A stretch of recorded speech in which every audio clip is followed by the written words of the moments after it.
But what has happened now in the black community is through impediments is that we've been bamboozled by a lot of the black leadership in this country to having black folk focus strictly on civil rights and social integration. Social integration has failed in this country for black folk. It's the worst thing that ever happened to black folk. Black folk went backwards with social integration. Black folk lost almost everything they had during the process of social integration. Before integration came, and most of my white friends, and again when I say white friends, see, I got white relatives. Y'all might not know that. And see, they jump on me all the time, but you know, quit saying those things about us. We're not part of that.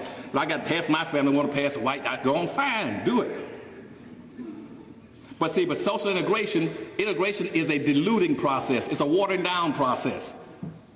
And before integration, black people in America had their own businesses. They had their own communities. They had their own schools and churches. They had their, as a matter of fact, in Western Salem, North Carolina, where I grew up, my family was one of the families that was a part owner of a four-family operation.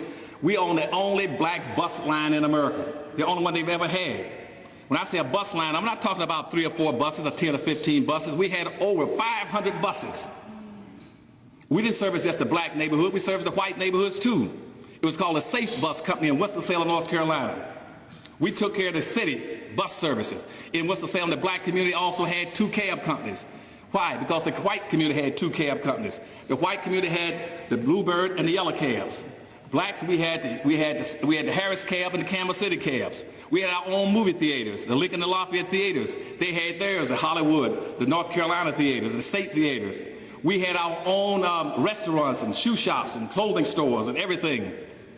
We lost all of that. We even had our own movie theaters. We had the Lincoln and Lafayette theaters. In every city in the United States, blacks had the 2 movie theaters, the Lincoln and Lafayette theaters. We had movie producing studios, Norman Productions down in Jacksonville, Florida, Rishaw in Chicago, and Hollywood Productions making our own movies. They weren't the best movies, but they were ours. But see, when integration came, it took away everything from us. And unfortunately, it wasn't because it was a conspiracy of whites to do that. It wasn't the whites that did that. It was the NAACP. Now, don't go blaming the whites for that. Whites didn't jump up this idea about let's go out and force blacks into integration. You see, when down in McLaren, South Carolina, where I used to live, in McLaren, South Carolina, they filed an original lawsuit that became the desegregation decision in 1954. They weren't filing it for social integration. They filed it because the black kids were walking to school every day and the white kids were riding on buses. And in my school, in elementary school, we had to spend the first week every year of school cleaning up the old books. The white schools would send all the old books over to our school. We had to clean them and fix them up and take gum erase and get all the dirt and trash off and put tape on them. We got all their hand-me-downs of everything, for equipment, tools, everything. And so when Clinton, South Carolina filed a lawsuit, they filed it based on what? Money, economics. They're saying it's not right. We don't want, they've been talking about social integration. The city and the state county was paying what? $1 for every black child to go to school and $11 for every white child to go to school. And that's where the problem came from. It was a maldistribution of the resources and the money. And so in 1970, Governor Reuben Askew, who's a good old Southern who I love to death, Reuben called me down and said, Dr. Anderson, would you come down here and run my schools, run the state system? I became the coordinator of education for the state of Florida from 1970 to 1976, right at the time of desegregation. And when I went to the Department of Education and I said, look, what are y'all going to do on the desegregation decision? They said, well, what we're going to do, here's our plan. We're going to close, we're going to fire the black teachers, fire the black counselors, fire the black administrators, close all the black schools, bus 75% of the black kids to the white schools, and put the rest in special education classes. I said, no, you're not going to do that. And they said, why not? I said, I don't want you to bust the kids. I want you to bust the money and the resources.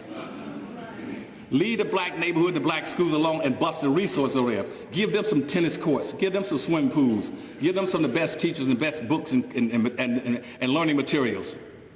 But again, I got overruled in that by the state legislature. They said the easiest thing for them, they could save money by just letting blacks become guests, G-U-E-S-T, in the white schools. And so consequently, that didn't work. And so we had impediments because our civil rights leaders got bamboozled with that policy in 1867. Then by 1968, it came up again.